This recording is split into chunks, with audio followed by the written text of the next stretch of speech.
Hi everyone. Before we start the show, I wanted to preface it reminding you that this is our very first episode. We were all a little nervous recording it and there were a few audio balancing issues. Now, that said, I felt like the conversation that Robert, Sarah, and I had was just too good to throw away. With any new experiment, there are bound to be a few technical hiccups, but I really hope you enjoy our breakdown of Observation. Thanks for listening, and on with the show.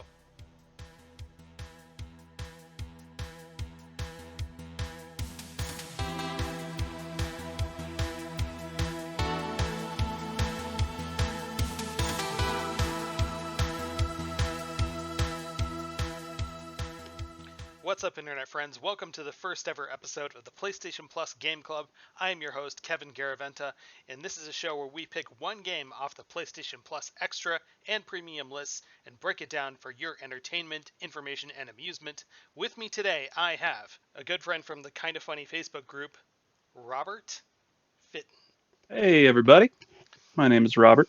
I'm a kind of funny best friend from way back in the year 2022. Yeah, I played this game. I think we're gonna talk about this game. I don't know if we've introduced it yet. I know we just started, but little nervous.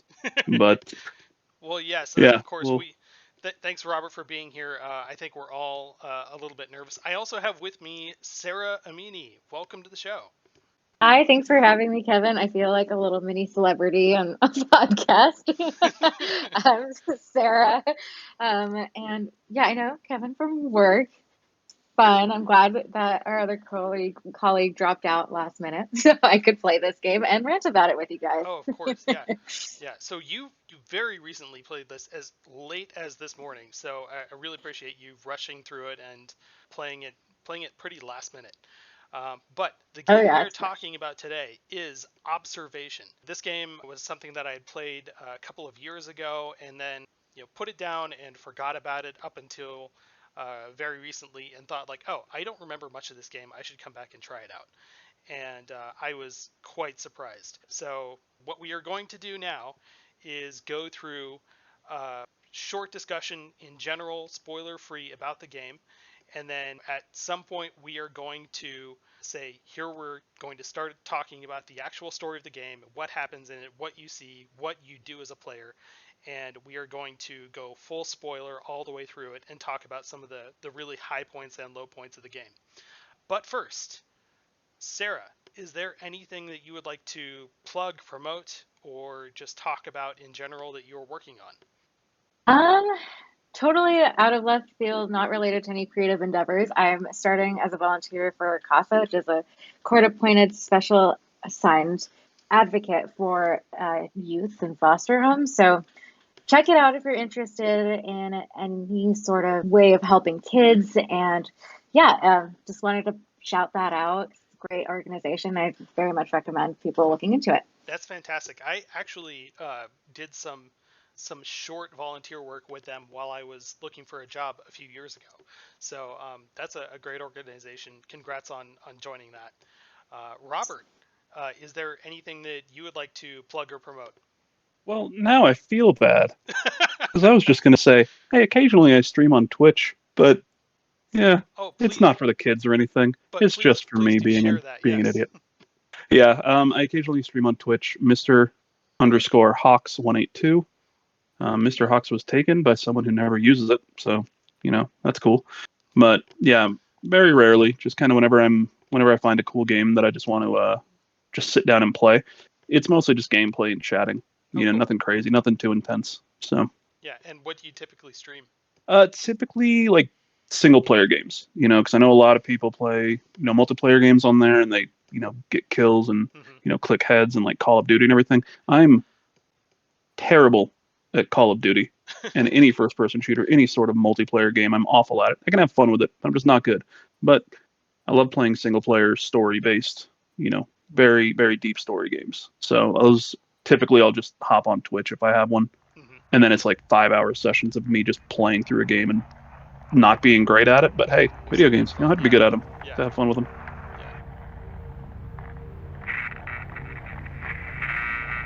Houston, do you copy? Houston, come in. This is Dr. Emma Fisher on board Observation Horizon Arm.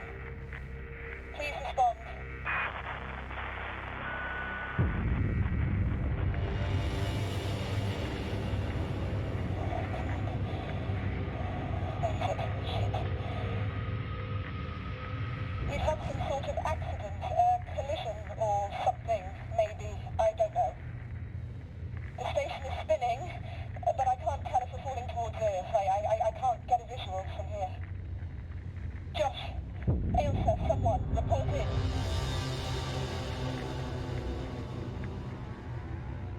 Sam? Sam. Houston, I have no response from Sam. All right, well, thank you very much. And of course, today we are talking about an excellent single player game, Observation. Let's get into it in just general terms. Thinking about what this game is, one survivor on a space station that is very much like the ISS in real life. At least that's what it looks and feels like. Most space stations in science fiction, they often have gravity hallways for people to walk through and have conversations in. They are clearly just being filmed on a very elaborate set. In this case, when instead of having, a character walking around, there is completely zero gravity at all points of the game. And you're playing as not a character per se in the game, but a computer system managing this. And it's called SAM, short for System Administration and Maintenance. And you, in a sense, get to play the part of HAL in 2001. Helping one person survive aboard a space station. So it's amazing that there is actually no fail state in the game, but through the story of the game, it creates a lot of tension anyway. So just in general terms, Robert, what did you think of the story? The story I was a fan of. I'm really big into sci-fi. Love kind of anything like space related, like video game wise. Like one of my favorite series of all times is Mass Effect. Completely different gameplay to Observation, but just kind of that vibe of being out in space and I'm being kind of just left on your own. Very intriguing. So the story itself, I was a fan of. Excellent. Gameplay, I don't know. You can't see me because I'm not on camera, but I'm putting my hands up like a The gameplay itself, I was almost turned me off. But the story, actually controlling Sam and not going, you're not a human character the entire time. It's not like it jumps perspectives, which I really liked. You're just Sam, and there's times that you've got more freedom than not. And that aspect of it, I really liked. The minimal interaction that you have between the other characters, as like an AI, you're not going to be having full-on conversations. This is a few years before Chat GPT or whatever the hell it's called, but just kind of being almost stuck was very intriguing, and it did help with the tension. You could see things coming, but you couldn't really do anything to get out of the way, stuff like that. But the storyline itself, I was a fan of.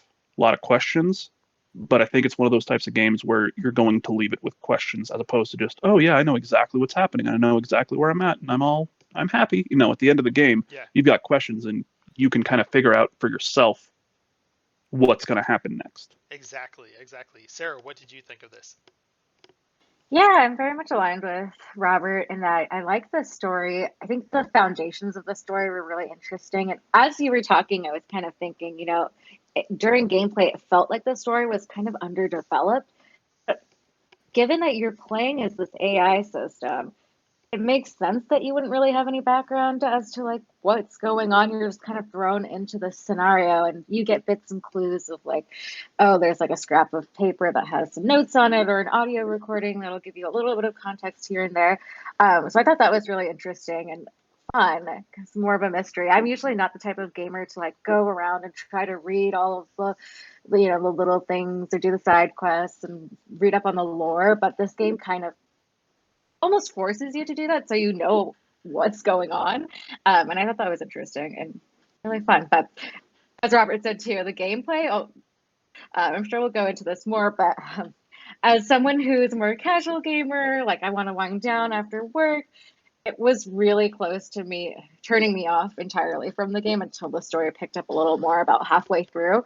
I was like, I have a glass of wine in my hand. I don't want to be solving puzzles after puzzle after puzzle that I don't understand. But You don't want to have to be figuring out the magnetic fields of a fusion reactor right. with wine, right? But But yeah, Like I could put on the off. yeah, it did feel like the story itself was really the star of the show, and the gameplay was built around this story, where like you have a bunch of these puzzles like in an adventure game to solve that are based on the story here. One thing that I absolutely loved about this though was the presentation in terms of how real it felt. This really does feel like the International Space Station, as if like they needed a second one, so they made this one. They made Observation, which is the name of the station. But everything felt incredibly real in terms of like, you see all these modules that feel really cramped when you're moving Sam through them. At least when you're controlling this zero-G sphere that he has. But most of the time, I found myself just looking around through the security cameras that he controls, and those are stationary.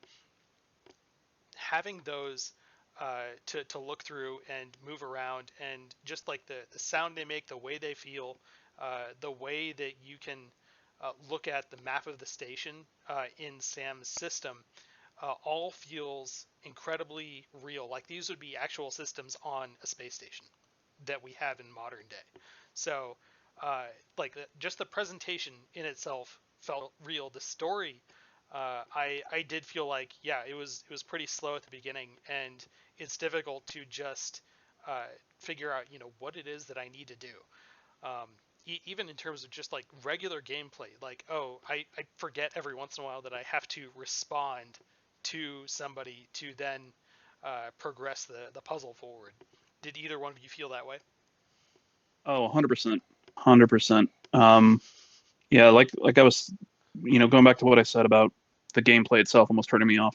The story of this game is the reason that I kept playing it. And, because we were going to talk about it, but Yeah. the story, like trying to find the next thing in the story, I was like, oh, cool. Yeah, that's a cool story beat. Oh, wait, I got to do these puzzles, or I got to do this thing, or I've got to remember what I've got to do to be able to do this puzzle so that I can get to the next story beat to learn what else is happening and what's actually happening in the world. Yeah.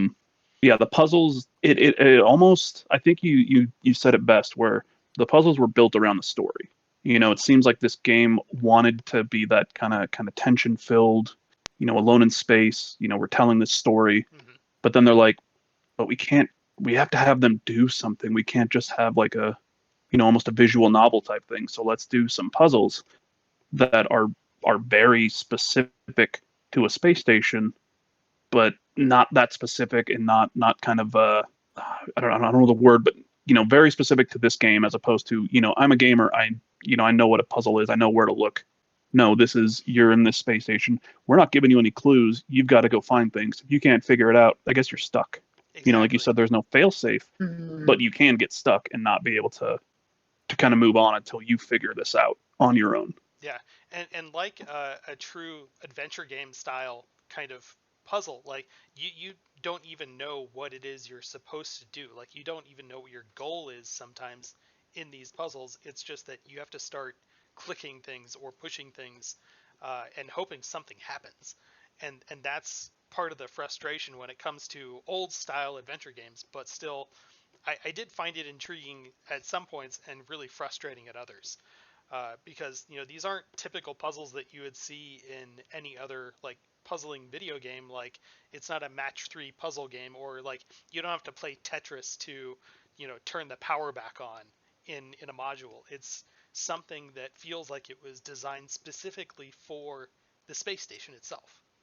Definitely. And I feel like also in theme with the space station, like the intensity, I found it very frustrating, but also kind of exhilarating that you're thrown into puzzles that are time sensitive immediately. Like you don't have any practice before you get to do these time sensitive puzzles that you have no idea what's going on in. And I guess that's supposed to be, simulating what it probably is like on a space station where there's no room for mistakes. So yeah, I definitely also found that challenging and satisfying at times, but also like as to what you were saying, sometimes I had no idea what I was doing. Am I the only one that looked up a couple of guides for a couple of these things? I definitely.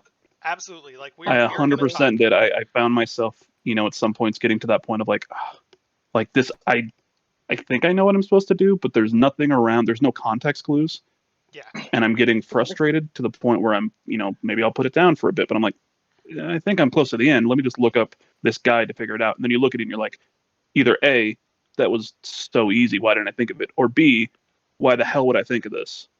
Yeah. Here's the yeah. answer. Yeah, there's two particular puzzles that I do want to touch on later in the spoiler section, but there was one where I looked at it for about 10 minutes and then said, I have no idea what I'm looking at or what I need to push. And then I just started playing around with things and trying different combinations. And thankfully, there weren't enough combinations for me to sit there for hours to try it. It only took 15 minutes of trying different things. The other was one where I looked at it and I thought okay, well, I have to find the solution here somewhere. There it is. That has got to be it. And this is why it makes sense. And that's nowhere near the right answer, really. But I was so sure that it was that even when I did have to look up the right answer, I thought to myself, well, I was never gonna go looking for that. I was never gonna find that, and there was no way to get past this puzzle without a guide. So Yeah. Some of these Yeah, and puzzles those are things like that, those puzzles almost took me out of it, like I've said. But once again, the storyline of the game was for me. I'm like, you know what? I'm gonna look up a guide to get through this puzzle because I want to keep going with the story and learn what happens. So the storyline kept me going. Where if the storyline was boring and then I get stuck at this puzzle, I'd be like, maybe I'll just go to YouTube and kind of just see what's gonna happen next and then maybe go through it. But no, that story, I was like, let me try to find a guide for this specific puzzle with no other clues to anything, so I can just get through this and then I can keep going and learn about what's happening in this station. Yeah. Yeah. Sarah, were there I was any particular puzzles that really just confounded you?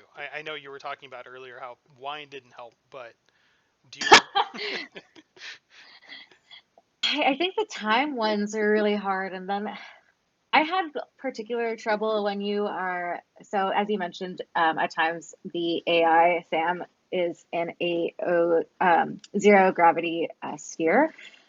I thought maneuvering that was so difficult, especially at first. It took quite a while to get used to it. And then also as a sphere, they're, in zero gravity. It's very hard to like ground yourself and get oriented.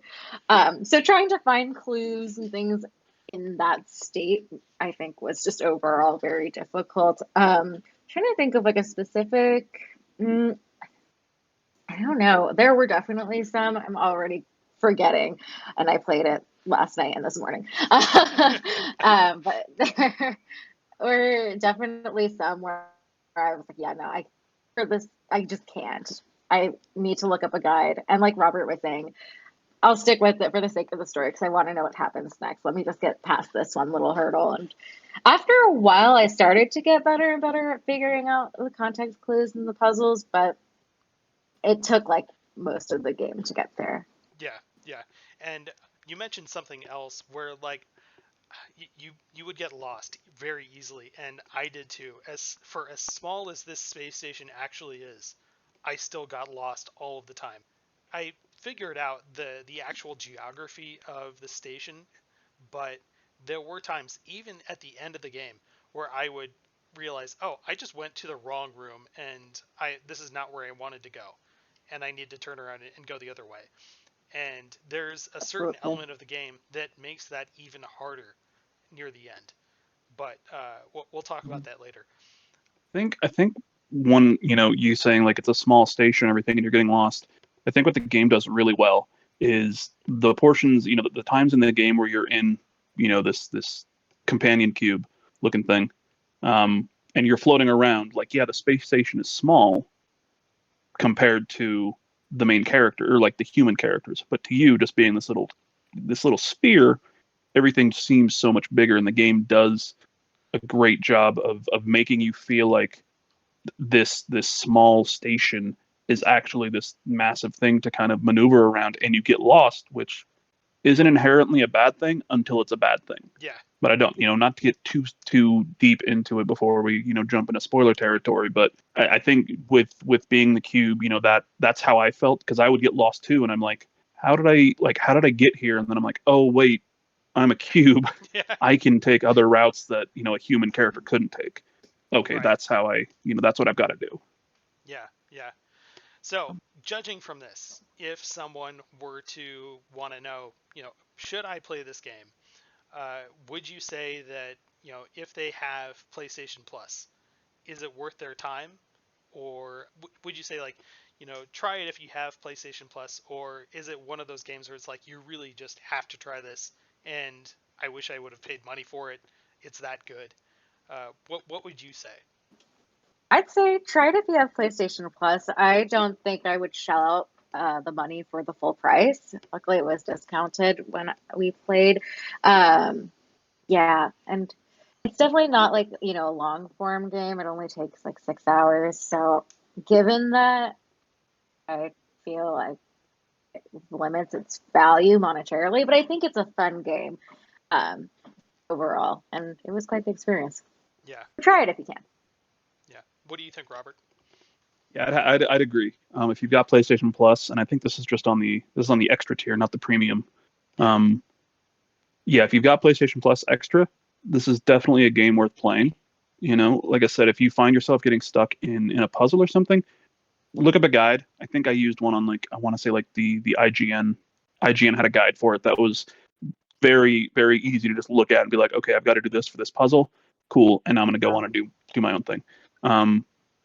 If you get stuck, use those guides, but the story itself, if the puzzles weren't there, or if they were, just a little better, this would almost be like I would have paid money for this story.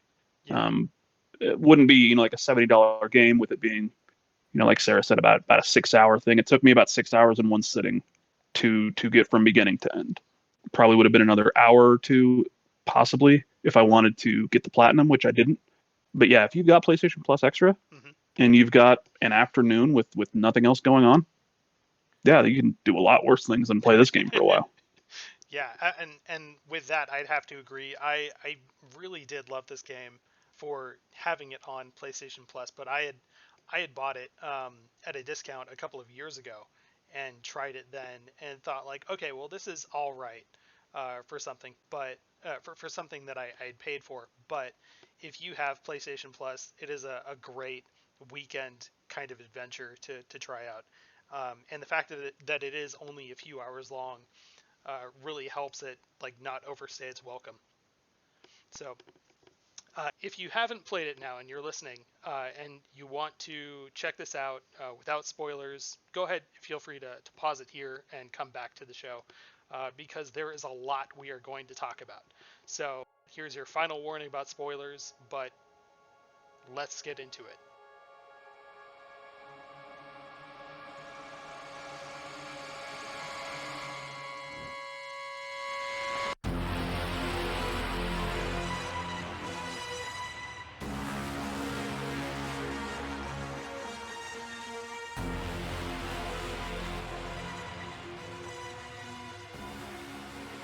What's the first thing you want to talk about, Sarah? Well, the first thing I want to talk about was that I named my notes observation. So I felt like that Me needed too. to be shared. Did you really? Yeah. I was like, this is so goddamn clever. I know. I'm just thinking the same thing. I'm so clever.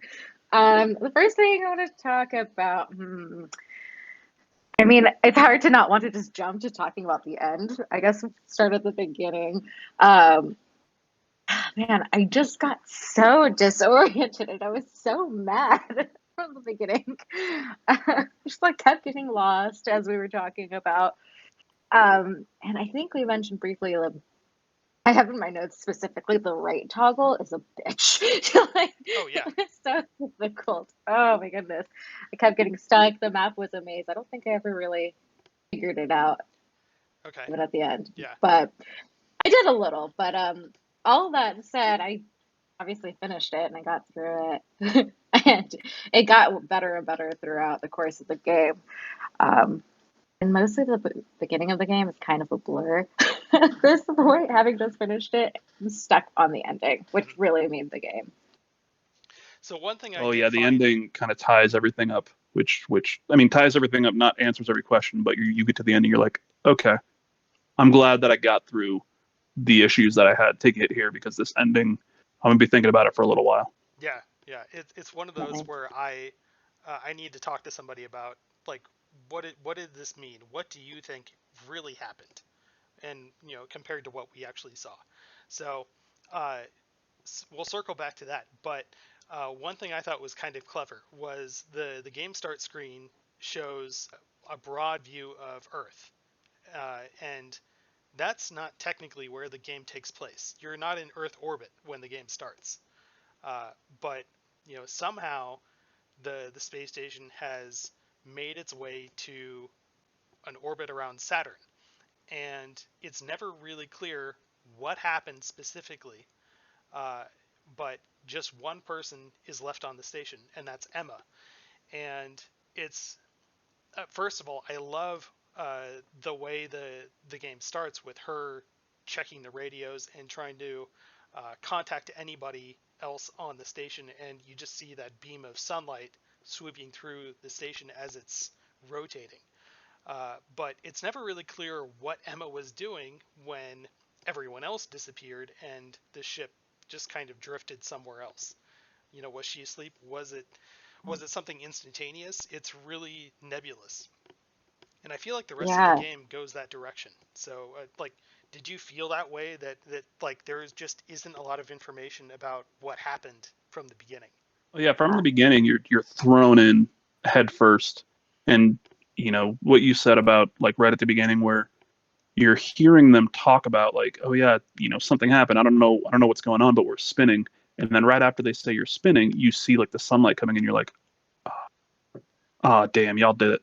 Like that was just that could have just been we're moving or here's a light beam or something. But you have that little line of dialogue of we're kind of losing control. We're just spinning out here. We have no idea what's happening. And then the sunlight just comes back around a couple times as you're waiting to be able to do anything. Because at that moment, the entire game, you're Sam, but you don't have any control to really do anything at that moment besides, I don't even know if you can move your camera at that point, like even move where you're looking at. You're stuck watching it. And I thought that reveal of just, we're spinning and kind of how they use that was great.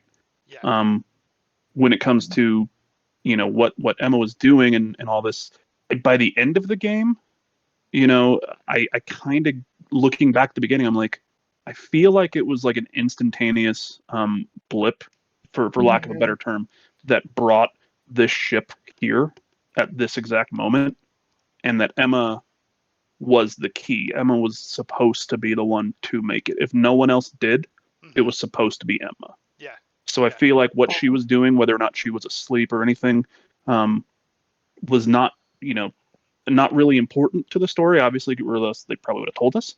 But she's just as disoriented as we are when this thing is spinning and sunlight's coming through, and we're like, "What the hell's going on?" Trying to reach Earth, trying to reach Houston, trying to get anything until she finally looks out and she's like, "Oh, wait a minute, that's not Earth. Earth doesn't look like that. That's silly, guys."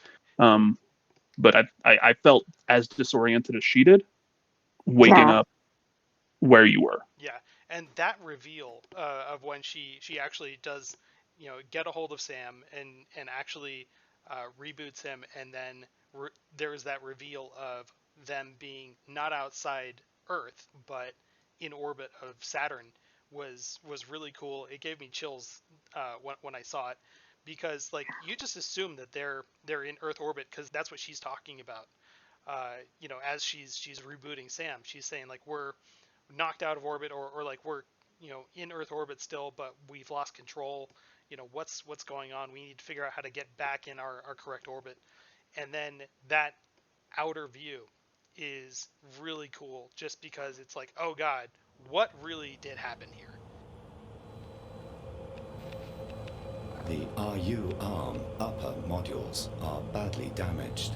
The damage seems to be localized to the upper part of the arms. I'm going to connect to the distance cam. We should see where we are above Earth and if we've lost any altitude.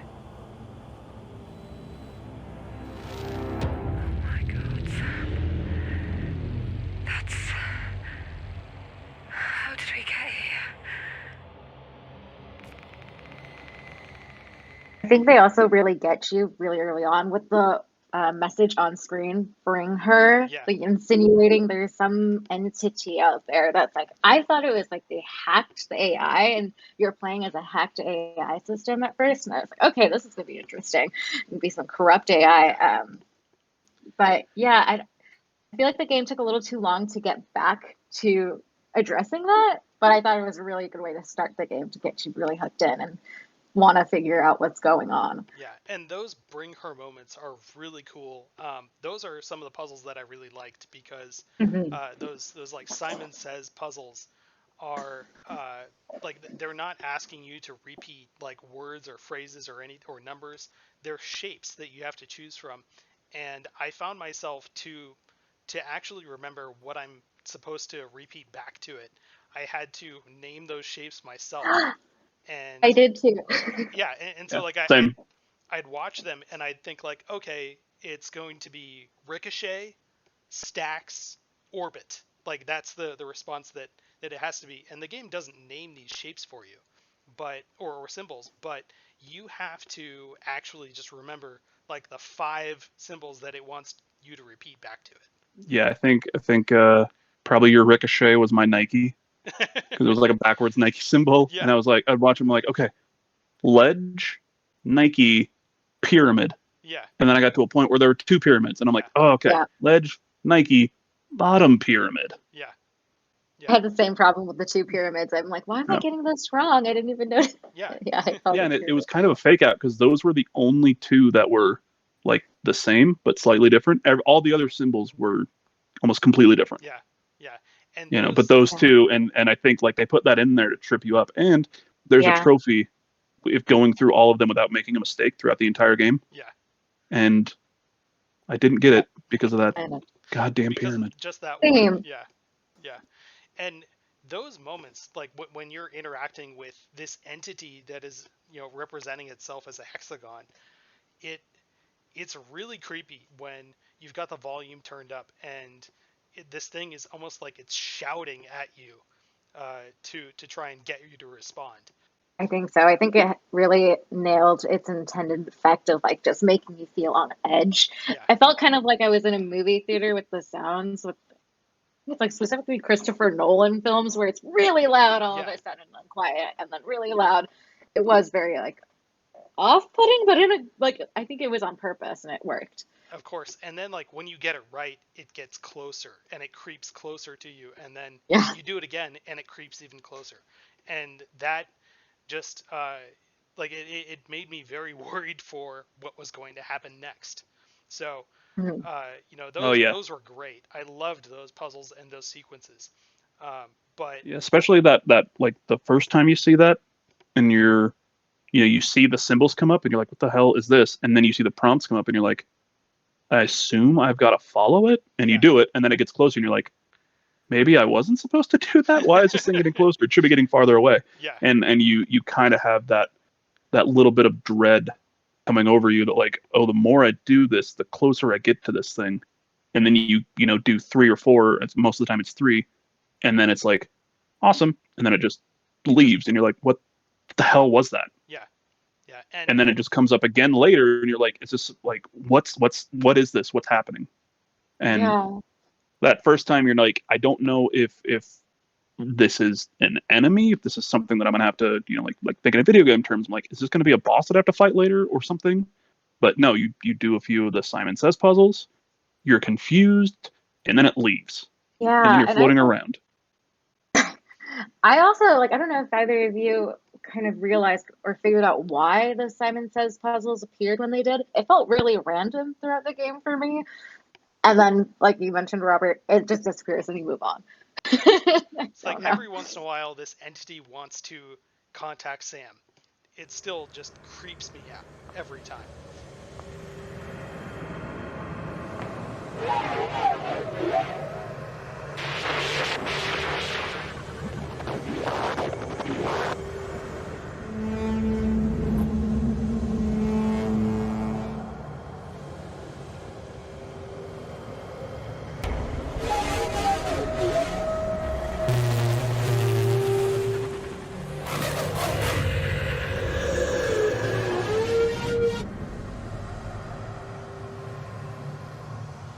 first I thought, I wonder if this is something only Sam can see. But no, when it appears in front of Emma, Emma can see it too. There's just one moment where she sees it and says something about it. That's even stranger, because then that means that it is actually there on the station. So then that made me wonder even more what's going on. It's not something that is just communicating with Sam, it's actually there. Yeah, it's not. There's one of them when you find it actually in the station, because a lot of times it's triggered to a certain, like, you finish something, and then this comes up, whether or not it's related to whatever you just finished, like a puzzle that you just finished, whatever. But there was one time where I was just looking through the ship to figure out where to kind of what camera to take over next, because as we kind of talked about earlier, the ship map is set up in a way where you go into Sam's database and you can kind of click through which one you want to take over, almost like a I haven't played these games. I've watched them, but like a Five Nights at Freddy's, where you're kind of seeing things through the camera and you're just switching through different camera views. But there was one where I'm looking at the map and there's just like a notification saying, "Hey, there's something moving over here." Ship, and in this space, maybe a bigger one could blip an entire space station from one part of the solar system to another. That's the story point that we eventually reveal. So like moving on, eventually we get Sam to open up more of the space station. He finds one other survivor, May, who has not been able to contact anybody, and they get her outside. What happened to May after that point? Because she gets outside the station to try and reconnect some of the modules together, and there's the station itself is in orbit over this hexagonal shaped storm over Saturn's North Pole, and there's like a lightning strike, and then suddenly she's 20 feet away from the station, careening out of orbit. What do you think happened? Because I still don't know. To me, I mean, I think the entity, kind of going back to the beginning where Sam wakes up and you just see bring her. Yeah. And then with other clues that you get during the game, like, I think Emma, once again, was the key. Emma was the one that needed to get there. And the entity could tell that Sam was not a being, but Sam was a tool that could be used to get Emma where she had to be. So May didn't need to be there. So the entity's like, oh, no, and just kind of, flicked Emma away with like a light, like some sort of thing just pushing her away. And with the suit that she was wearing, she couldn't do anything. Of course. Terrifying death. Yeah. But she's just floating in space until air runs out and she's, gone. It just says, I don't want May.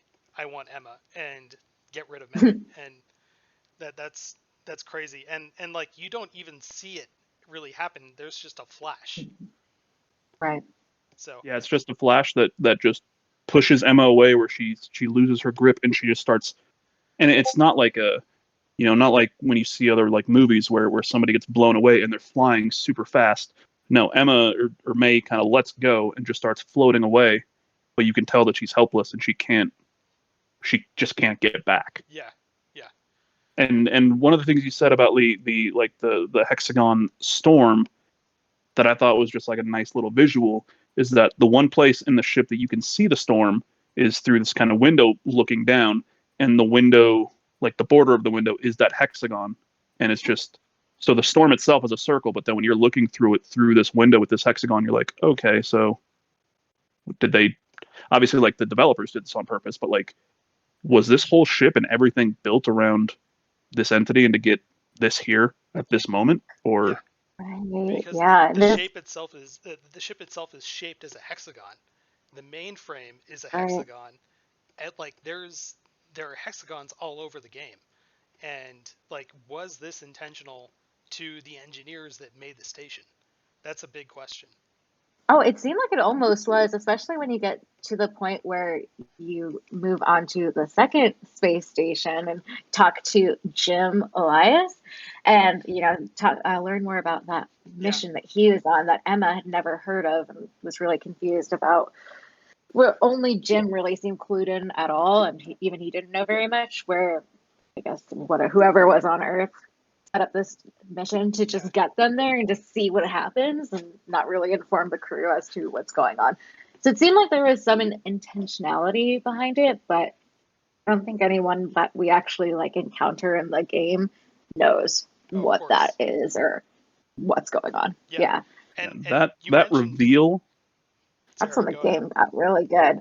I liked the story. The plotline was really fun at that point. I'm still reeling over, like, who Jim is, really? What is his purpose? Like, why are there two of him? It seems he's the only one that had two versions of him that were present simultaneously. I don't think that happened with any other characters.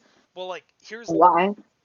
Yeah, and like, here's the confusing part about that is that, like, first of all, I thought the reveal of that second station was sort of underwhelming, like, compared to, like, the reveal of being in Saturn's orbit. You know, that she just kind of orients Sam's camera to show him there's a second station, and it's kind of like, well, huh?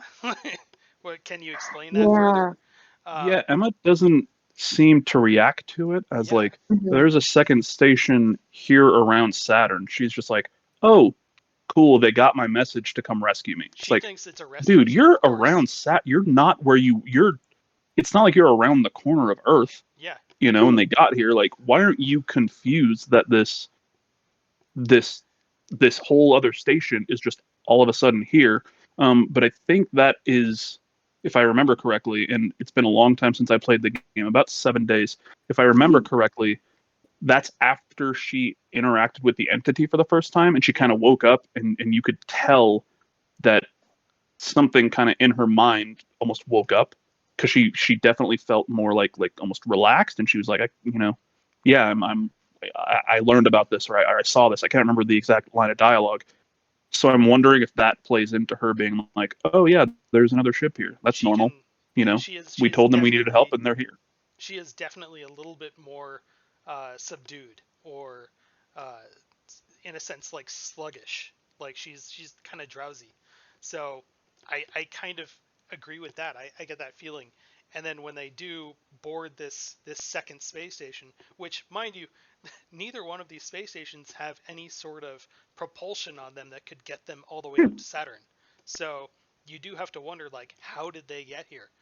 The answer to that, of course, is on this second space station that has science. The same,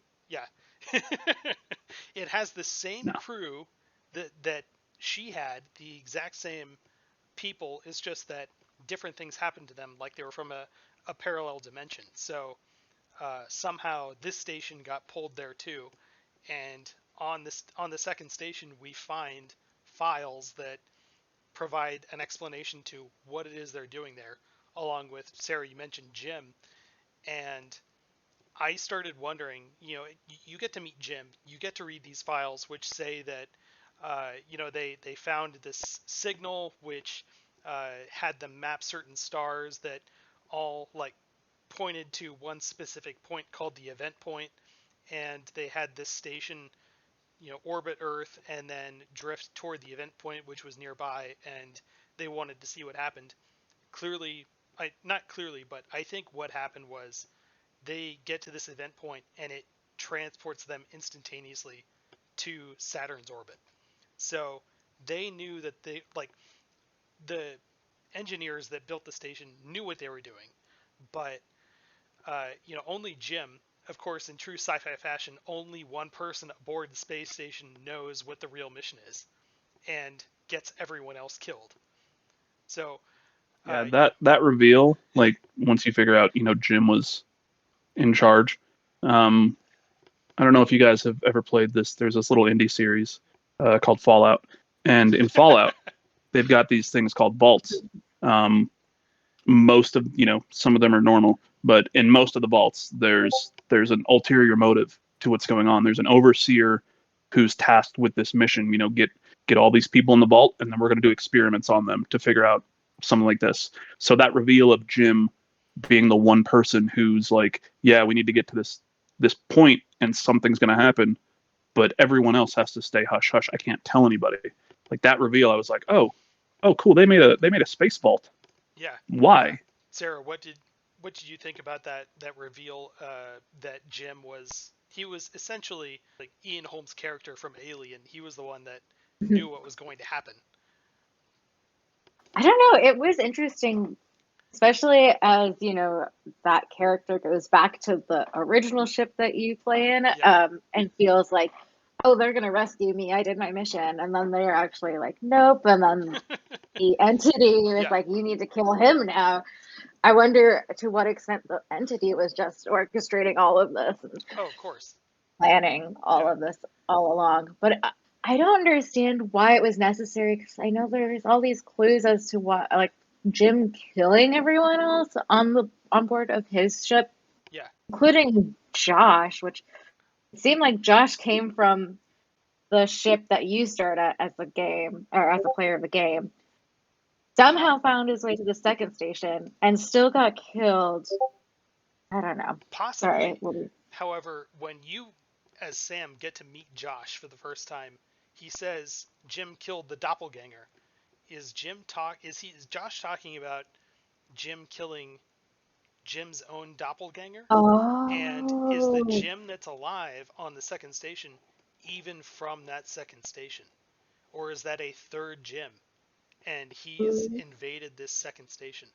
Because then when Jim and Emma make their way back to the original observation, somehow something happens, and first of all, Emma hits her helmet on something and starts to leak oxygen, and then the sphere gets hit by something and starts to drift away from the station, and you see not 2 stations, 3, 4, 5. I counted 7 stations that you see off in the distance, and they're peppered all around the orbit.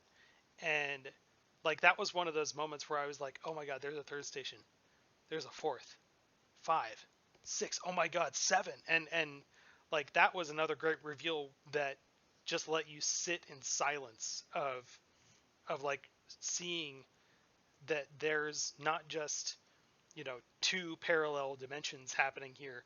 It's like something is pulling, like in Spider-Man No Way Home, something's pulling everybody to this one point in time. God damn it, Peter Parker, not again. Yeah. Just, you know what? People know you're Spider-Man. Get over it. Okay? He could have tried to make, everybody forget who Mysterio was, and that would have solved everyone's problems. And right? He could have been fine. But then we wouldn't be here talking about Observation, which I'm assuming is just part of the MCU multiverse at this point. Right? I'm pretty sure. You cracked it, Robert. You got it. Right pretty there. Sure. Yeah. Yeah. But anyway, so Jim gets back to Observation. Emma is, she hits her helmet somewhere and is stuck outside. And Jim is now, trying to, shut down Sam, make sure he's not able to move, but you eventually find your way out through some vents in Observation and make it down to the main control room. There's certain puzzles along the way. This is where this is one of those puzzles that I was like, I don't understand what you want from me in terms of solving this.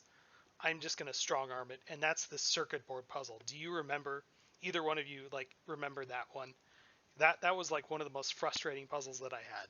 So, Kevin, for some reason, I don't know why this clicked for me very quickly. It took me a couple of minutes.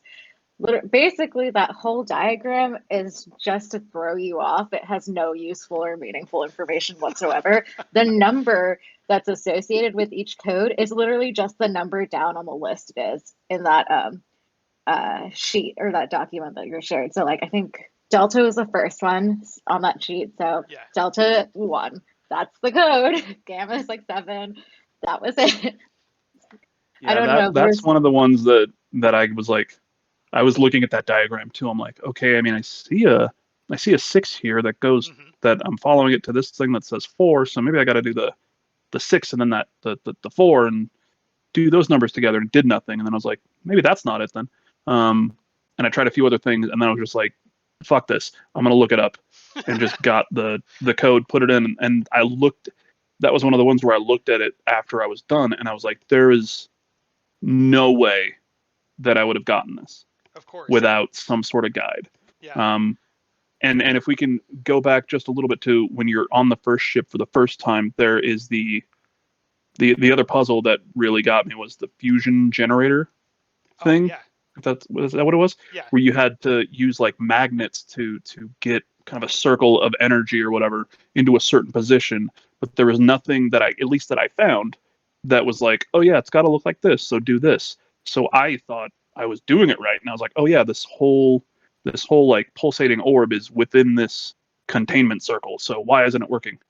And I tried it a few times, and I was like, well, let me go around and try to find something to, like some sort of video game thing where it's like, oh yeah, for some reason I did this drawing on a coffee thing of what it's supposed to look like, and now it's taped up on the wall, and that's how you find it. So convenient. But there was nothing like that, and there were just no clues as to what I was supposed to do and how I was supposed to fix it. And that was one of those puzzles where if you don't do this, you can't move on. Yeah. So there were a few of those puzzles where it just felt like they were trying so hard to make it not feel like a video game that you lost some of those basic video game functions of, context clues and kind of environmental clues. And one of the things that really frustrated me the entire game was there was no, unless I missed it, which if you guys remember it, please let me know. There was nothing to kind of guide me as to where I was supposed to go next. There was no, even something as simple as like, oh yeah, there's like an arrow here, or you can do like a scan in some games that just highlight things around you to kind of look at. There was nothing like that in this game. So there were a lot of times where I was floating around different parts of the ship thinking I was where I was supposed to be, and I couldn't find anything. And then, I keep floating for another 10 minutes somewhere else, and I'm like, oh, why the hell is whatever I'm looking for here? Yeah. I had no idea as to why I'm here to find this. Or sometimes it's... Sorry for the dog. No. Of course, like that kind of thing happened to me where, there's the first time that it's one of the first times you have to, use the station alerts to address something, and that moves the story forward. But there's no like particular spot for you to go to like address these station alerts. They're not anywhere in the physical station. They're in Sam's program, and so you have to move over away from the tab into a different menu that you then select that station alert from. And the first time I tried it, I just started wandering the station looking for what to do next. And Yeah. I was like, well, maybe it's in this room. Maybe the station alerts are in that room. No idea. And it turns out one of those I've had the station one of those alerts. station alerts that really got to me was I was in a room that had the crew. It was like the equipment to like track where the crew is. Yeah. So I was in that room, and there was a station alert for the crew alert thing to fix it, and I couldn't do anything. I'm like, I'm looking at this thing and I just can't interact with it. What is going on? But I knew that there was that station alert, and I was like, I'm here. Why can't I fix it? But until I actually went to the station alert and figured out that you could interact with that menu and tell Emma, hey, I'm in that room, and she's like, oh, fix it, then I was able to fix it. You have to get orders from her to fix it. Yeah, like she had to be like, oh, find these 3 things and fix them. And in my mind, I'm like, I'm touching them with my globe body. Yeah. If I had hands, I would be like a little MODOK and I would use it, but I'm right here. But you couldn't actually do anything until you went through the couple of steps to open up the menu, go to the station alert, click on it, do the one dialogue thing to Emma, then you were able to fix it. Yeah. But anyway, so we digress. But getting back to Jim getting on the station, locking Emma out, then he contacts Houston and says, I'm not doing this. We need to come back home. And Houston says, like, okay, hang on a second. We'll put you on hold. And then they contact Sam and say, proceed with, whatever you're doing, and don't let Jim get in your way. They don't outright tell you to kill Jim, but they do say, like, take care of this problem for us. And then the entity actually contacts you and says, kill Jim, which is, very, very troubling to just read. And what's even creepier is that as a player, I found it really really off-putting to have to take deliberate steps that take like a good 5 to 10 minutes to kill Jim. Like, you have to go in and manually shut and lock every door to the room he's in, and then cycle the air out, and it takes forever to just go through those steps. Yeah, it was annoying every time he shut you down and you'd have to like respawn in a different sphere and then just go back like some, I don't know. It was ridiculous. I kind of thought it was fun to lock him in. I don't know if that's just me. But it was a lot of deliberate steps. Like you said, you have to shut them, you have to lock them one by one, and you have to change the camera to like able to angle yourself to actually open the hatch or interact with the hatches. I thought, one thing that I wish that the game had done was had him more responsive to what was happening around Yeah. him. Like, as the hatches were shutting, he was just standing there without any, I don't know, there was just no reaction. Once he locked I it, he think at started to say one things. point, yeah, he's just like, "Hey, you don't have to do this," but he doesn't do anything. He's trying Yeah. to, yeah, he's trying to negotiate with Sam to not have this happen, but it's not like he tries to leave the room. He could have, but Yeah. he doesn't. Right. So Like you see Yeah. one of those doors close, you're like, you know what? Maybe I'm gonna go over Right. here. maybe I shouldn't Just be in gonna, here. Yeah, yeah. yeah. But so eventually you do cycle the air out of the room. He suffocates, and then uh, you go to the airlock and let Emma in. And I was wondering to myself, how did she survive outside for so long? Especially if we saw her helmet crack. You know, what happened? Did the entity somehow save her? It's possible, but like, I don't know. This kind of broke it for me.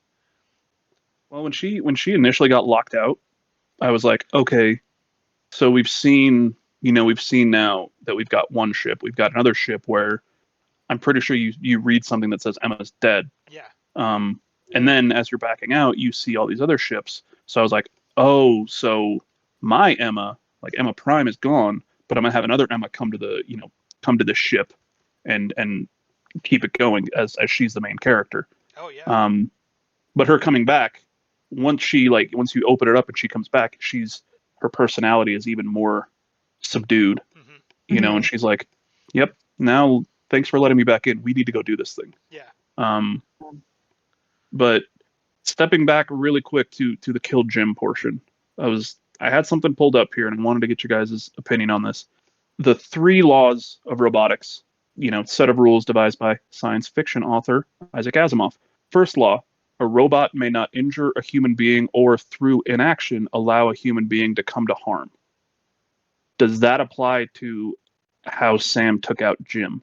Because you don't actually, you don't kill Jim, you don't shoot anything at him, you change things in the environment, and you're safe. And maybe the through in action is you not letting him out of the place that doesn't have any air. But while I was playing the game and while we were doing that, I was thinking, I'm like, so Jim's going to die, but is Sam actually killing Jim, or is Sam just, are you killing Jim or are you letting Jim die? If that makes sense? Mm.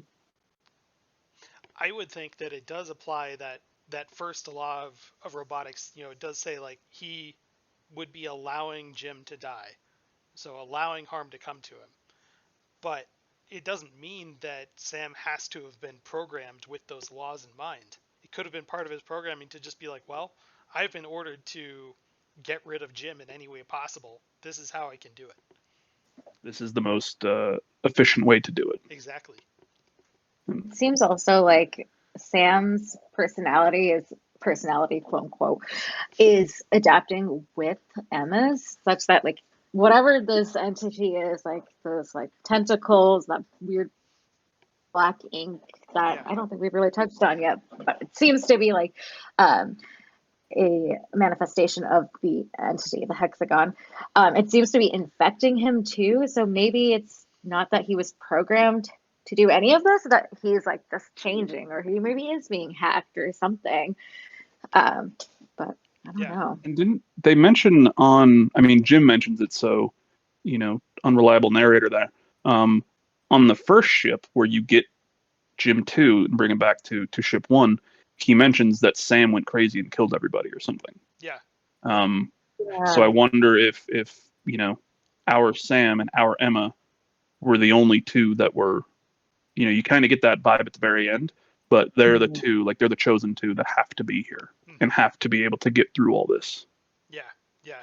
And it's possible that Jim number 3, 4, 5, whatever, saying that Sam killed everybody, Sam didn't kill everybody on Station 2 because there's still Jake there. So that may not be it, but maybe Sam number 3 or 4 ended up killing everybody and Jim escaped. So there's so many possibilities of what really happened that we never really get the answer to. But it's one of those things that you just kind of have to accept is happening now, and you have to move forward with it. So this game creates questions that don't really need answers, but just kind of hang there. Don't do this. I can still bring her. I'll go out. Come on, Sam.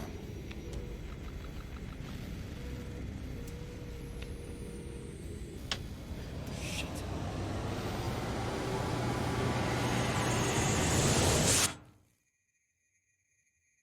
So Jim dies, and the station mainframe, he right before he dies, he strikes it with a wrench, and the station bleeds all this oil out of it, which presumably is like a sign of the infection from Hexy, as you named him, Robert. I love the name.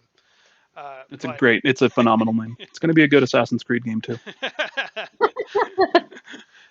So Emma says now in her very subdued mood, she says, we need to send our final transmission to Earth. And, you have to find your way to the astrometrics station or like astrophysics station and find the correct coordinates for Earth. This was that puzzle that I played through and was like, okay, I need to find Earth on this huge star chart. And you just start searching left and right for any blob that looks like it could be Earth in this black and white image. Somewhere on the image is a 5-point star. It's just this tiny little 5-pointed star that looks very out of place for the rest of this zoomed in image that you have. And if you hover your cursor over it, it gives you coordinates that you can select. And there are like 30 different points with coordinates on the star map. And as soon as I saw that star, I thought to myself, that's it. That's the solution, right? Because why would anyone programming this game put a star in this massive graphic? And then also add points and coordinates to it. So I thought that's it. That's the solution, right? No, that's not. The one that you're actually looking for is labeled Earth, but only you only see that when you hover over that particular point. So you could drift around this massive star map for hours, not finding that one point that just says Earth when you hover over it. Did either one of you get tripped up by this puzzle? If I remember correctly, this was a second time that you had to use this little map. You had to use it just a little bit beforehand to find the coordinates for I forget exactly what it was, but it was just like I think it was the coordinates for the second ship, so that you could go over there. When I was looking for the first ship or the second ship for that first time, I actually found Earth at that point. So I knew what it looked like, and then when I had to go back, but I remember that first time I found the second ship and I was like, cool, I know what that is. You click on it or whatever, and then nothing happened. Yeah. And I was like, maybe that wasn't what. And then I go to another one and I click on it to see if maybe it'll tell me, no, that's incorrect. Nothing happened. So I didn't get tripped up on trying to find the things. I got tripped up once again, no context clues. Like I found that, but then you had to go into a sub-menu of your menus and do something else with that information. Yeah. So that's what kind of tripped me up with this. But finding Earth, once I found it the first time, I had to go back and find it the second time. I was like, oh yeah, Earth is like the one thing on this map that's a perfect circle for whatever reason. So I was able to kind of almost go to it immediately and get that. And then at that point, I was like, okay, I know that I've got to go to Earth, click on it, and then I've got to go to this other menu in the menu and do the menu and then do the thing. Cool. Yeah. Easy peasy. I had the same experience as Robert. I found the Earth the first time around. I don't know if it was just me, but weren't there like lines pointing directly at things? There It were took me a lines minute. that were pointing at various spots, but like it doesn't seem like they specifically point at something that has coordinates to it that you need. Right. That makes sense. I think I just used those to align myself, and Yeah, that's how I remembered where Earth was rather than its shape. yeah, But and yeah, like Robert was saying. Mhm. I think this is a larger issue with the game, but it's almost like these puzzles assume that you've been working with these systems for months on end, and you know exactly what you're looking at. So when they tell you to go find something or go do something, they assume that, oh, you're someone who's so well versed in this space station systems that you know exactly what I'm talking about. Whereas like, I'm Right. just a random game player on a Friday night who, just decided to sit down and try this game. I have no idea what you're talking about. So that's kind of the immersion breaking there, but that's I think just a fault in the design of the game. And I think Yeah. what I've said, like it's trying so hard to be, as realistic as it possibly can with this, this sci-fi setting, that it disregards some, basic kind of just gameplay things to make a fun experience. Yeah.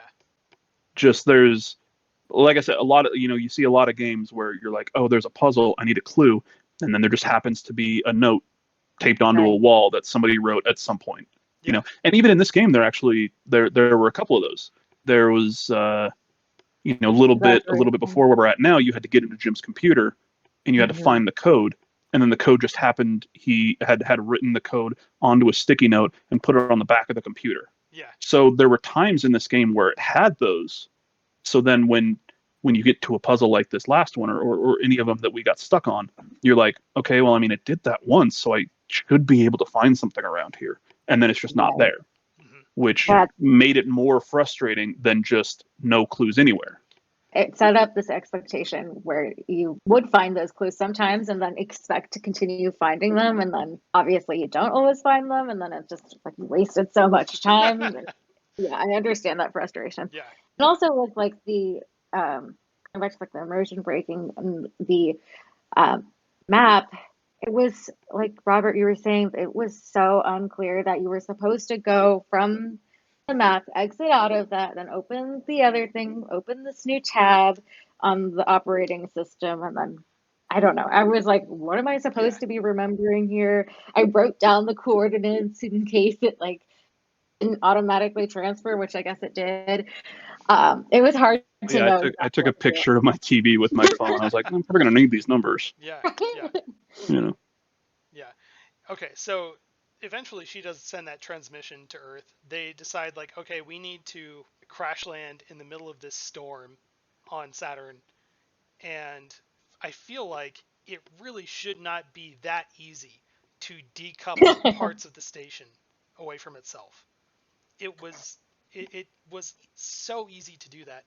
It was surprisingly harder to shut and lock the doors to the station when you're killing Jim. With this, it was just kind of like, oh, go in, decouple this one, decouple that one, and we're good to go. Yeah, it's a open up this hatch, go through a little tube, and then do a puzzle, because that's how we built this ship, was doing puzzles where people can't access them. Why are there little like panels that just explode? That seems like a problem. I mean, when I got to the end, I had already, just looking through the ship, I had already blown up 2 of those panels. Yeah. Like thinking, oh, this is probably what I have to do now. And then like you do it and you make it explode and then nothing happens. And you're like, oh, I mean, I guess not. So then when I was going through at the end, I had no idea where I was looking once again, because there were no markers telling you, okay, like, oh, you're stuck, maybe go this way. There was nothing there. So I looked up once again a guide to figure out where I'm going. And then it was like, oh yeah, find those panels and blow them up. I'm like, oh, those ones I found a couple hours ago, now I have to use them? Okay, that's fine.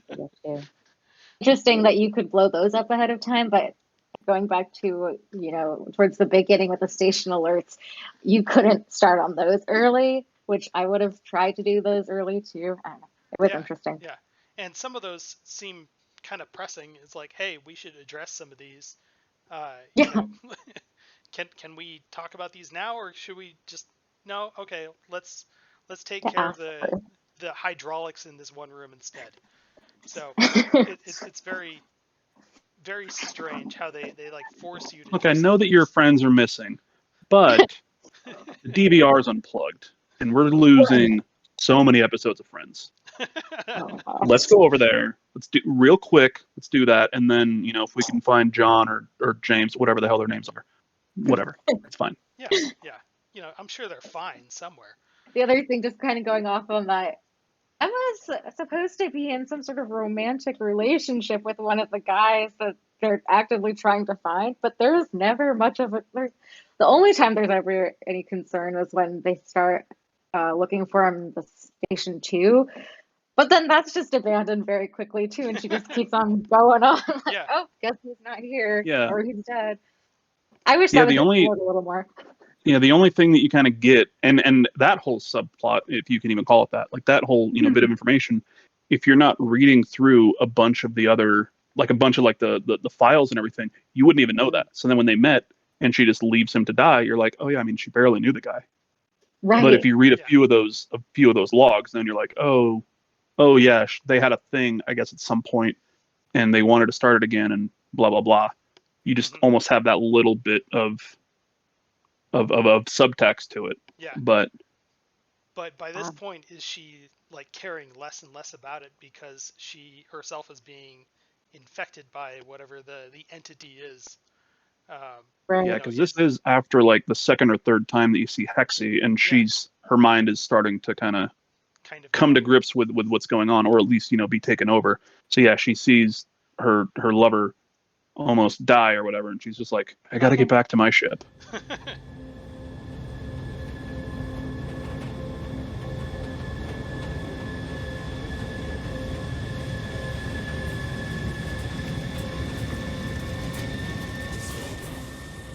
They do end up crashing into this storm, and just out of curiosity, I did look up like what is like is this actually like a storm over Saturn's North Pole? It is.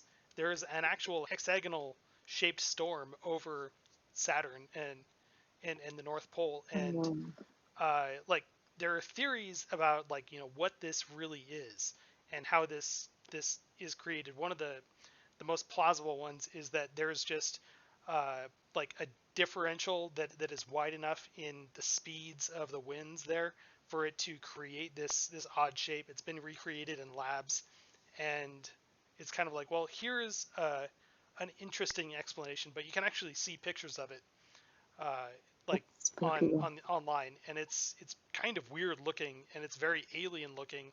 So it's kind of understandable that they based this like hexagonal alien entity around like this mysterious shape that occurs naturally on Saturn.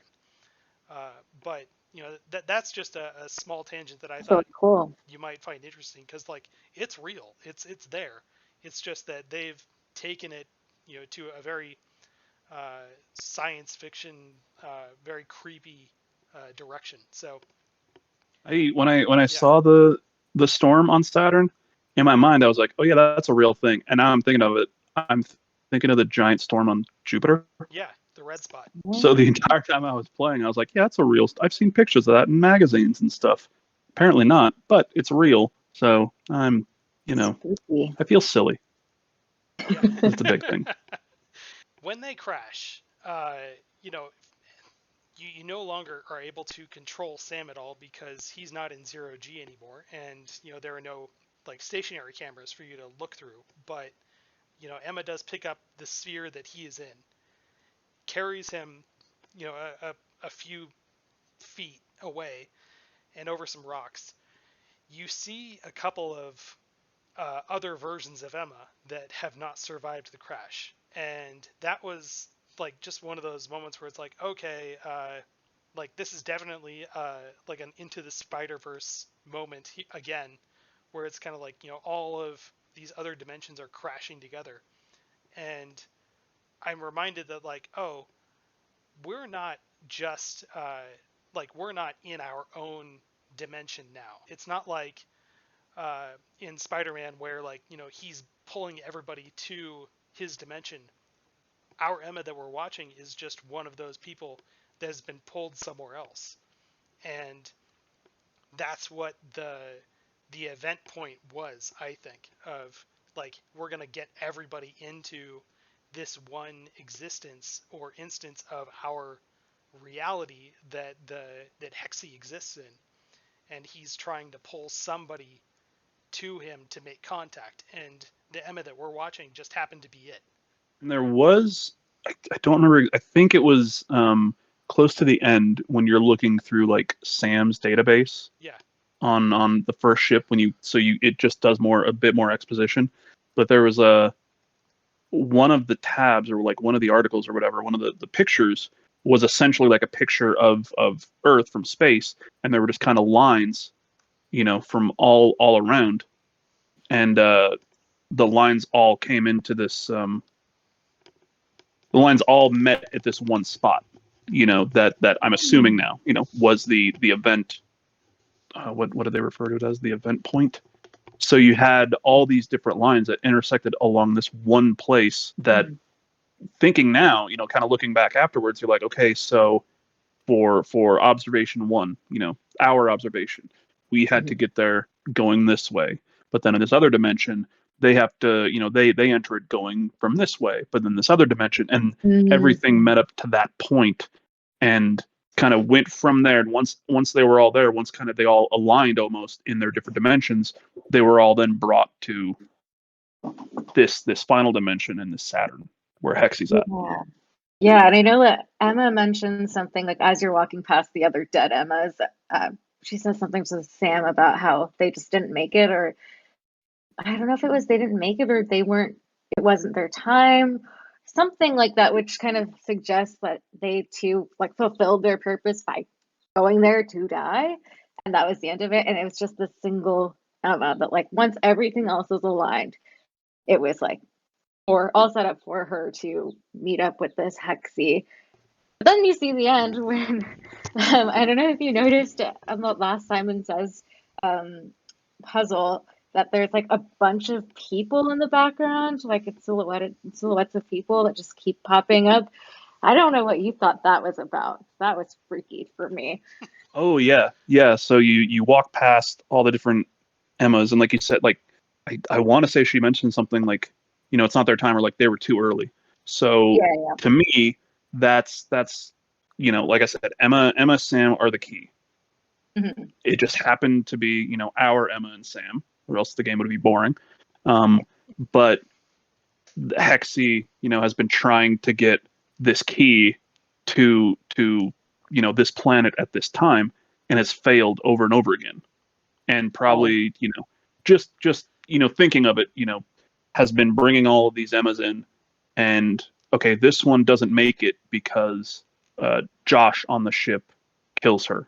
Okay, but now we need to get rid of Josh. Okay, but now this one doesn't make it because May gets back into the ship when things are going crazy, and gets them home. So we need to make sure May doesn't get there. And this one died because it tried to get down to the planet, but the coordinates weren't correct.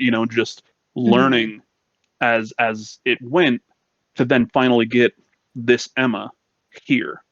So when it comes to, you're doing like the final Simon Says there with a giant Hexy, and then every time you get one, the screen kind of goes black, and then it gets really bright, and then it dulls down again, and then there's more people there. I don't think those were Emmas.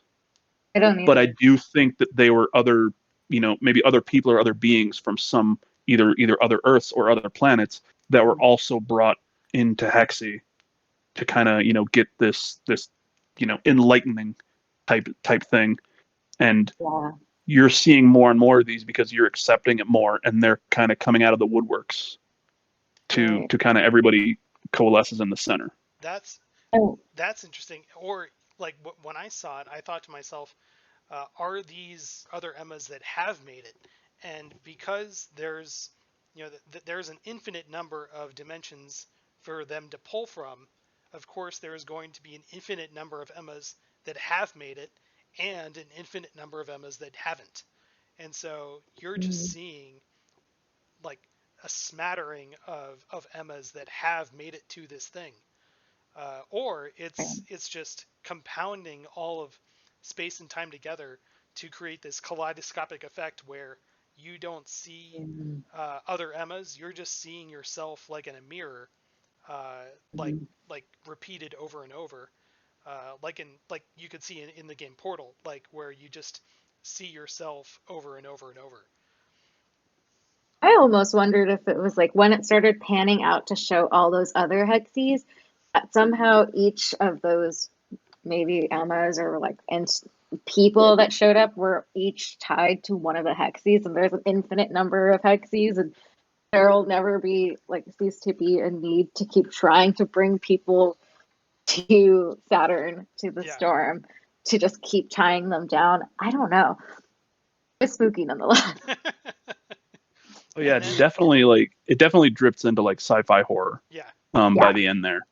yeah, And your Emma is clearly like brainwashed or yeah, just completely into this, and like their mind is like, yep, this is, I know exactly where to go. Mhm. And maybe it is, there's an infinite number of Emmas, and it's like, I know exactly where to go because I've done this so many times that my body's just bringing me here. And we do another Simon Says because that's what I've done so many times before, and I just know my mind knows exactly what to do, and everything is kind of coming into like a singularity, and that's what Hexy is the singularity of all of these other things, and they're going to get all this knowledge, and I think we're about to jump into the very end, after you yeah, do that. yeah.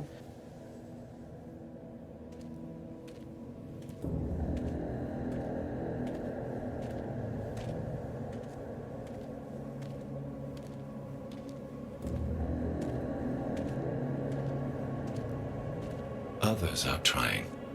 How many are there? It's so sad. So few will make it.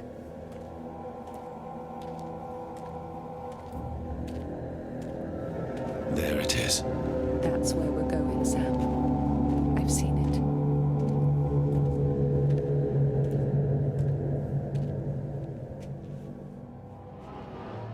And this is where like I feel like it really does get into, it becomes kind of like an Alex Garland story. And I was telling this to Sarah earlier before she played it, but like it it feels like an Alex Garland movie because it leaves me with so many questions and possibilities of what's going on, and I'm not entirely sure of what I'm seeing.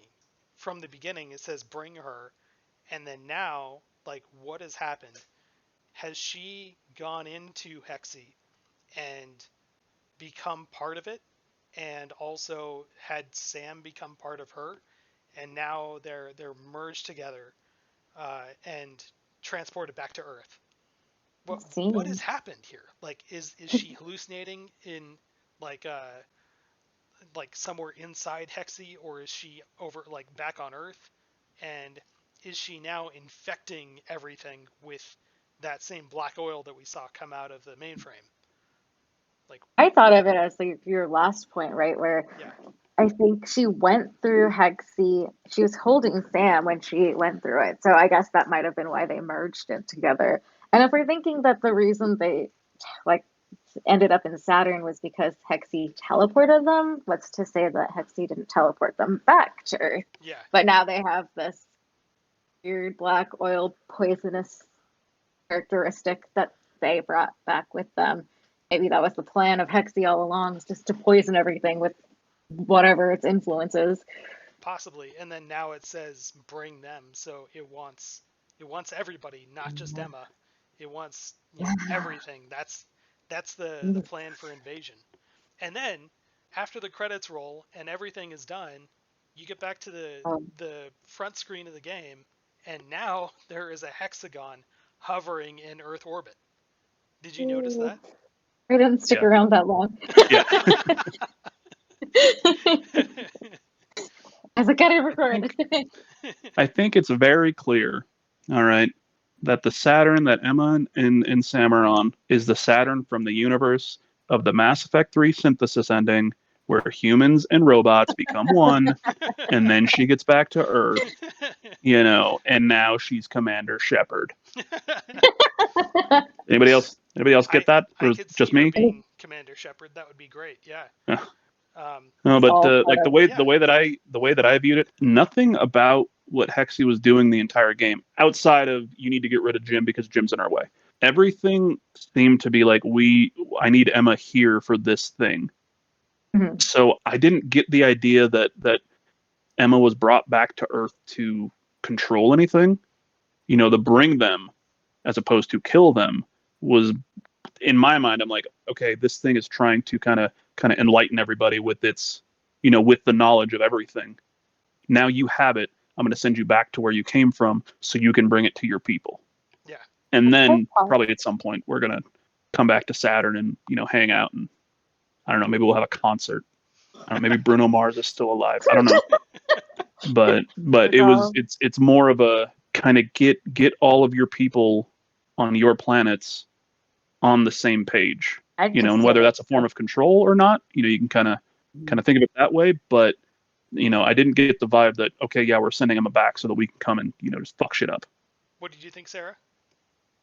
Oh, I see it so sinisterly. I think Robert's view is so positive. Maybe it's just a me thing, but I feel yeah. like it's the tone that I got from Hexy throughout the game, that like you don't get told that this is evil or something's bad, but just the sensation that each of those encounters has seems a bit sinister.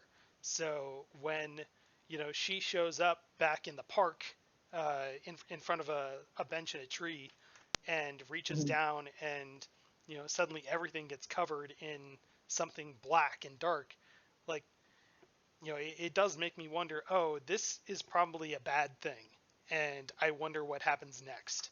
But that's it. The game just kind of leaves us with that, and then it says bring them, and goes black. I do love that we all literally played this same game, and we've got at least two very, very different ideas as to what's going on. And maybe one's right, maybe they're both wrong, maybe they're both right, Yeah, and who knows? I love the possibilities that you can gather from just playing this game. It's what makes it really special.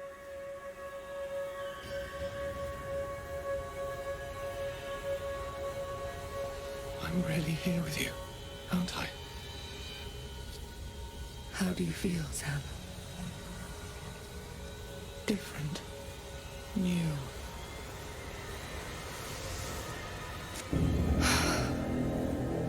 I've never felt that before, have I?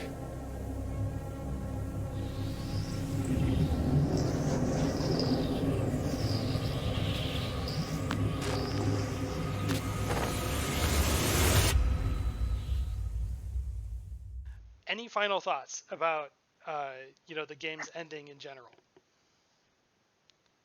It was fun. I really think it brought it all together. Yeah. And I like you were saying, Kevin, that there is just this like vagueness and this openness to interpretation that just makes it so much more memorable, more personal almost. Yeah, I really enjoyed. I think it ended fantastically. Great. Yeah, the ending made me feel okay with having to go through all the spacewalk portions of the game. That made me want to throw my controller through a window, out into the driveway, get into my car, back it up, destroy the controller, go forward to make sure I'm still parked. I don't want to be on the street. That's silly. And then throw away my PlayStation. Like those spacewalk portions of this game oh my God. were the worst parts of this game for me. And we only barely touched on it. But the ending, when you get to the ending and you're like, okay, yeah, the story in this game is so incredible that it makes up for that crap. But yeah, the ending, like I said, I think everyone that plays it can kind of come up with their own ideas to what's going to happen next or why anything is happening, and no one's going to be wrong. Yeah. Unless the developers come out and they say, no, she's back on Earth and she's going to open up a cupcake store. There's nothing nefarious about it. Everyone has their own idea and their own opinion, which is just a great way to kind of finish a game like this. That's full of intrigue and full of things that you can find, but you don't necessarily have to give yourself more context. The ending is just perfect. It really is, yeah, because it lets anyone read into it whatever they really can get from it. So there's nothing terribly concrete about it, but it's just enough there for you to gather your own conclusions, and it feels like no matter what, you're going to be right. And that's what's really cool, because then it digs into that theme again of having infinite possibilities of all these different dimensions or universes, whatever, and everyone has their own experience with it. So again, fantastic story. I loved playing through it, and I played it way back in 2019, forgot everything that I played, and then came back to it again, and again, now I remember playing it earlier and being just dumbfounded as to what was going on, but still loving it. So, yeah, completely agree with you on the do you story remember too. anything about, like, from playing it the first time to this time that was different?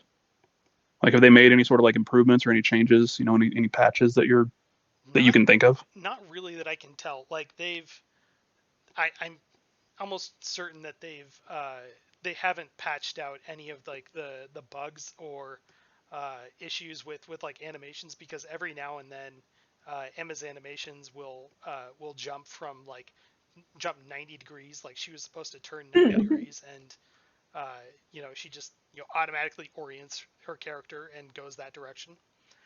Yeah, there were a couple times where it felt like you trigger some sort of animation that she's Yeah. supposed to be in, but you're like, you weren't supposed to be looking at her, but you were, and then she just is on your thing. And I remember one little, like, animation thing that got to me, that I don't know why, but it was just like, why did this happen? Was at the very end when you're on, what is Saturn, and she's climbing up like a little ledge, and she puts Sam up there, and then she clips through Yeah. as she's climbing the ledge. And it's like, you could have just put her like a foot away, Yeah. just see her climbing, and then, but it's that one to me, I don't know, it's just like, why this is a video. Like, I get it's happening, but like, it's not interactive. Yeah. You could have moved the camera. You could have and done then, that, and that happened to me too. And then also she picked up Sam and started carrying him, and he clips through a rock. So the camera itself just drifted through a rock. And like, she just walks right into a little ledge, and he just goes through it like nothing. And I'm thinking to myself, well, this isn't my fault. You guys programmed her to walk through this rock. just make her take another step up or a step to the left. So or move the rock. You made it. It's not like that's what's really on Saturn. You can do whatever you want. Why does Saturn have rocks? Why are there rocks all around? All right, new podcast. Space rocks. Why do we need them? Huh? What are they good for? Yeah, I think that is just a sign of it being not AAA, but it is definitely like an indie game. However, the production quality elsewhere makes it feel like it's much more than just a small game made by a small company. So I do have to. Oh yeah, a lot of the visuals in this game are beautiful. Yeah. Not the faces, but a lot of the other stuff around. Yeah. Yeah. And some of the attention to detail is really, really nice there. Like, when Emma tells you to meet her somewhere in the station, going back to this, like, this happens at many points, but when she tells you to meet her somewhere, you can, go to the room that she's in and follow her from one room to the next. And it's not like the game just takes her and spawns her somewhere else in the room that you're supposed to be to meet her in. You can actually just watch her go from room to room, systematically, moving around in 0G. Everything is animated at this point, and at least they've taken the time to actually make it feel like she's moving around the station as well as you are. So, like, there's that particular level of detail which is really cool, and I love that that adding to the immersion of the whole game. So I don't think I mentioned that earlier, but that's No, just no, but yeah, incredible. that's something that was really cool. You could like go through the different cameras and see her moving around to get Yeah. to where you're gonna meet her at, which I thought was a really cool, Mm-hmm. a really nice touch that yeah, a lot of games would have just had her spawn over there. Yeah. You know, once you get to a point and you trigger it, then she's just there. But Yeah. Okay, so any last thoughts before we wrap up the show? once again, gameplay almost turned me off. I thought moving as the cameras was a bit too slow, Mm-hmm.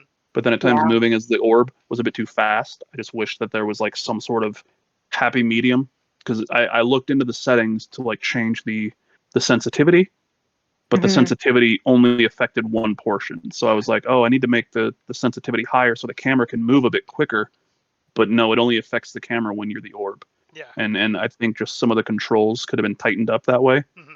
to make this just a much better experience. But I don't know what studio made this game. Oh, it was No Code, published by Okay. Devolver Digital. Yeah, I knew it was a Devolver game, and Yeah. they always they publish great stuff. This game makes me excited for what this developer does next. Yeah. Like learn what they had from here. You know, it doesn't necessarily have to be Observation 2, but just whatever game they make next, I'm gonna look into to, or if they've made a game since then, which they might have because it's been a few years. I'm gonna take a look into it and give that a shot. Oh, of course. Yeah. Sarah. Overall, as we've been saying, it's a great story. And as Robert was saying, I'd love to see what the developer does next. For the casual gamer and me trying to play this after a long week of work with a glass of wine, not that kind of game, which was a bummer. But it was fun nonetheless and a great afternoon game. Just a quick Saturday. Yeah. Really quick, I just looked it up. No Code is currently developing Silent Hill Townfall with the help of Annapurna Interactive. Yeah. Ooh. So that's their next title. I'm gonna be getting that. We'll see. Oh yeah. Yeah. I have high hopes for that one.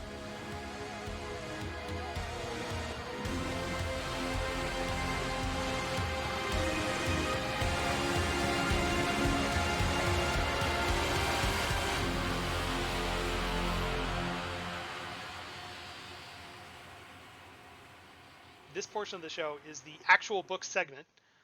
Is there anything you are reading that you would like to mention in this book club style show? Is there anything you're reading, watching, or playing that you'd like to recommend to anyone listening?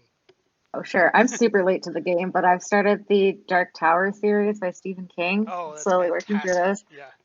Yeah, super fun, sci-fi, trippy, kind of in theme with this. So yeah, I'd pick it up. I heard the movie was horrible. I haven't seen it, and I can imagine why. They make a movie and then they made a TV show. Oh, have they? I think The book I'm is not good. sure if there's a show on the way, but the movie starring Idris Elba, it was not what I was hoping for in terms of a Dark Tower, but the books are great. I loved them all the way through. So, I'm only on the second one so far, but they're great. You're in for quite a journey. So, Robert, is there anything you'd like to recommend? I mean, the only thing that I've been reading lately for the past couple of months are the subtitles in the Persona games that I'm playing. Persona 5 Royal came to Game Pass in November, and then that was my most played game of the year of 2022. All right, 200 plus hours. And then I jumped right into Persona 4 Golden on my Steam Deck, and I've been addicted to those games. So pulling myself from that for an afternoon to play this, yeah, I'm dedicated to playing this. Okay. Yeah. But yeah, I'm just waiting a few more days, and then Persona 3 Portable's coming to Game Pass, and I'm going to start playing that too. Oh, nice. So yeah. Recently, I started reading the third book in the Threshold series by Peter Clines, and that one, it is really interesting. Again, like to be on theme, this one is happening in space as well, but the first two books are about a guy, like the first one at least is about a guy moving into an apartment, and there's a lot of strange things about his building, and it reads kind of like Lost, the early seasons of Lost at least, so they're the good parts. But there's a lot of mystery involved in this, and it does take like some interesting science fiction turns. So the first book in the series is called 14. It's really cool, and it's only gotten cooler the more that I've read in this series, and I'm on the third one now, which is called Dead Moon. So highly recommended, very good. Moving on though, next month we will be playing Maneater, and I have not played that one yet, but I'm kind of excited to jump in and try something a little bit more fun and not as taxing as far as puzzles go. But, I am yeah. 1,000% down to come talk Maneater. Okay. Yeah. And if I'm gonna tell you right now, if you think it's not as taxing, your fingers are gonna hate you. All right. Yeah. Yeah. I'll definitely try it. Yeah. Okay.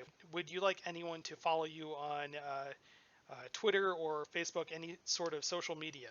Would you like to share those? No. Okay, that is perfectly fine. I really do respect and admire privacy. That is great. Robert, your Twitch handle, could you remind us of that?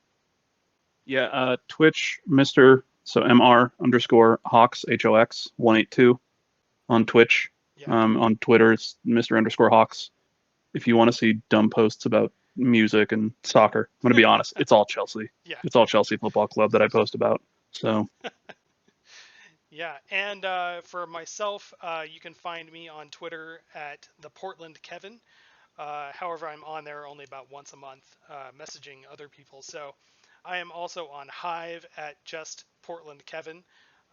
Thinking maybe in a couple of months that might take over as the leader of Twitter, but who knows? We'll see whatever can happen with Twitter. I don't think anybody can predict these days. Otherwise, thank you both for being here. Thank you for playing Observation and making it through those just sometimes grueling spacewalks. Just ridiculous stuff.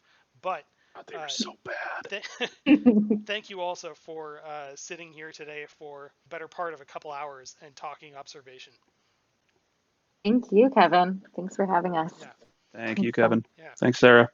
All right. Thank you, Robert. And for anyone listening, hope you keep playing, and we will see you next month.